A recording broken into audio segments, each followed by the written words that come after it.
What if I told you that for over a decade, the internet had a secret ruler, an unseen kingpin who held a vast digital empire in his grip, making developers an offer they simply couldn't refuse? This wasn't a person, it wasn't a corporation. The most powerful mob boss the web has ever known was a library of code. Its name was jQuery. With an iron fist, it controlled a vast digital empire. At its peak, its territory covered a huge portion of the known web. Its influence felt on nearly every major website, but a secret war was brewing in the shadows. The very foundation of the web was shifting. Browsers and a new generation of upstart frameworks were plotting a hostile takeover, aiming to dismantle the kingpin's empire by stealing his most valuable assets. This is the story of the web's biggest mob boss, the absolute chaos he rose from, and the conspiracy that brought him down. To understand the rise of the dawn, you have to understand the neighborhood he came from. In the early 2000s, the internet was the Wild West. It was a broken, lawless landscape plagued by a brutal turf war known as the Battle of the Browsers. Writing JavaScript, the language that makes websites interactive, was just an endless cycle of frustration. Code that worked perfectly in Firefox would spectacularly break in Microsoft's Internet Explorer. And what worked in one version of the Internet Explorer would, of course, fail in the next. Developers were forced to write their convoluted mess of code filled with forks, checks, and hacks just to handle these inconsistencies. Simple tasks like picking an element on a page or grabbing data from a server required dozens of lines of redundant, ugly code, with a special set of rules for each browser. It was inefficient, it was maddening, and it completely stifled innovation. Developers spent more time fighting the browsers than building cool stuff.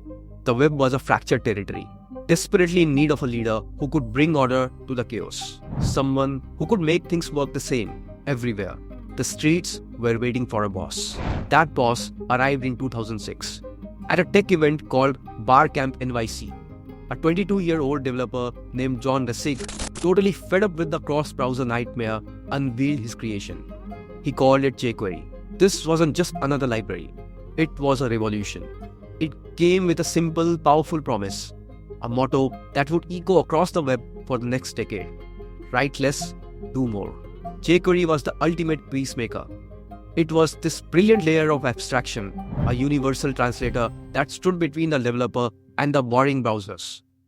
You write one clean, simple line of jQuery, and under the hood, the library would automatically handle all the ugly, browser-specific quirks. That endless cycle of frustration was suddenly broken.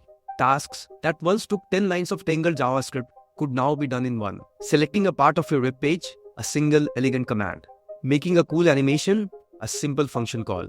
Requesting data from a server without reloading the page, a technique called AJAX, jQuery made it trivial. For developers who had been fighting in the trenches of the browser wars, it was a revelation. John Resig hadn't just written a library, he had established law and order, and developers everywhere were ready to pledge their allegiance. jQuery's rise to power was swift and absolute. Its adoption rate was just staggering.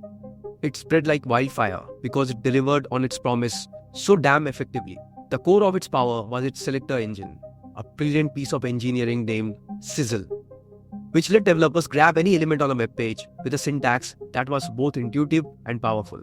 This was the foundation of the empire. From there, the family grew. jQuery's chainable API was addictive. You could link actions together, one after another, in a single, readable line of code. You could select a button, add a style to it, attach a click event, and then fade in a hidden message, all without breaking the chain. This was the protection racket developers gladly paid for.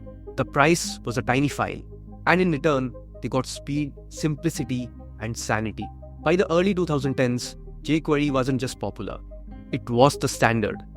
Microsoft even started bundling it with its own development frameworks like Visual Studio. An entire ecosystem of plugins sprouted up around it, offering everything from beautiful image carousels to complex user interface widgets. If you wanted to do something on the web, chances were there was a jQuery plugin for it. The mob boss had built his empire, and from the top, the view was spectacular.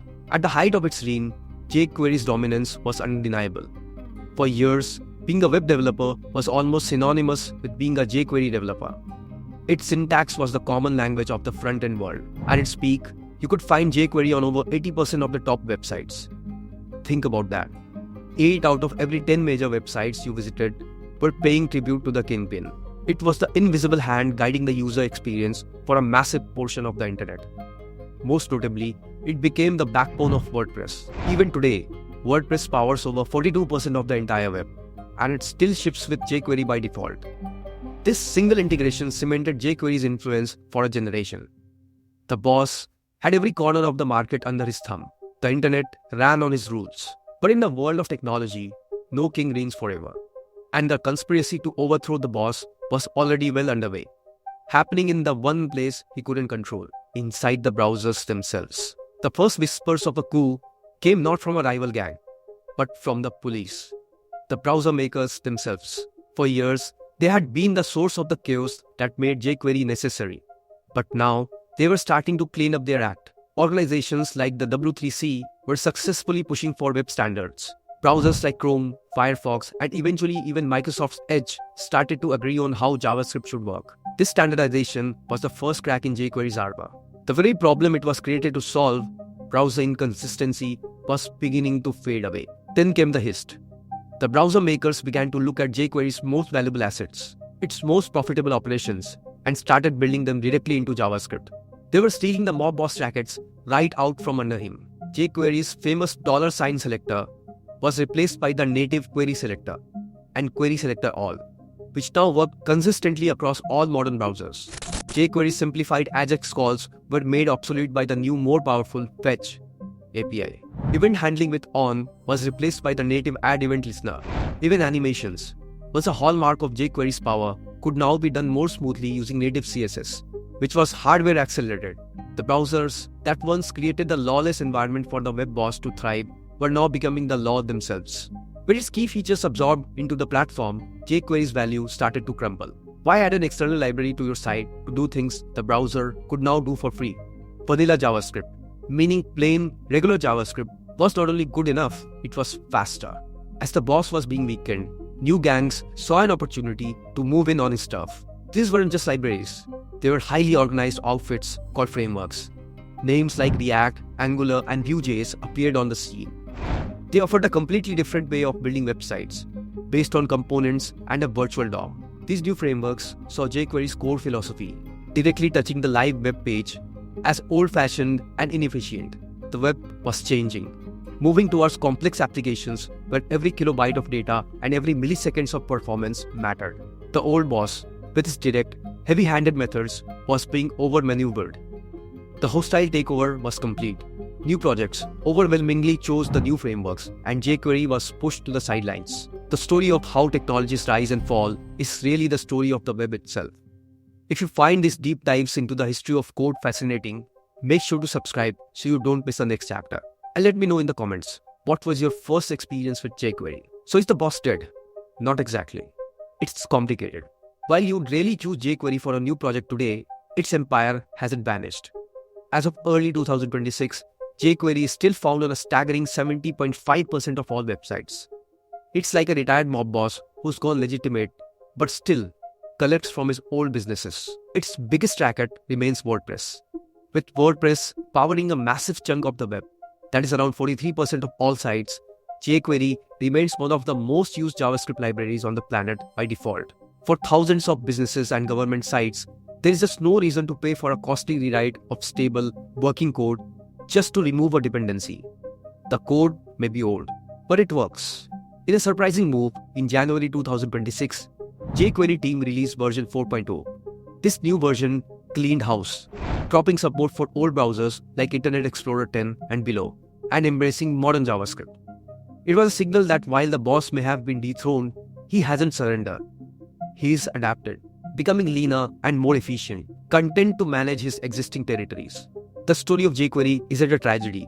It's the natural life cycle of a wildly successful technology. It was the hero the web needed, a brilliant solution to a massive problem. It made web development accessible and even fun for millions. And its core ideas were so good, they were eventually adopted into the very fabric of the web. In the end, it became a victim of its own success. jQuery taught the browsers how to be better. And once they learned, the student no longer needed the master. The web grew up. Today, jQuery serves as a powerful reminder of how far we have come. a respected elder statesman in a world of fast-moving frameworks. It may no longer be the kingpin, but its legacy is etched into the source code of the internet itself. He was the boss who brought order to the chaos, and for that, he's earned his place in the history. If you like this video, like, share, comment, as we'll see you soon in the next one. Till then, peace out.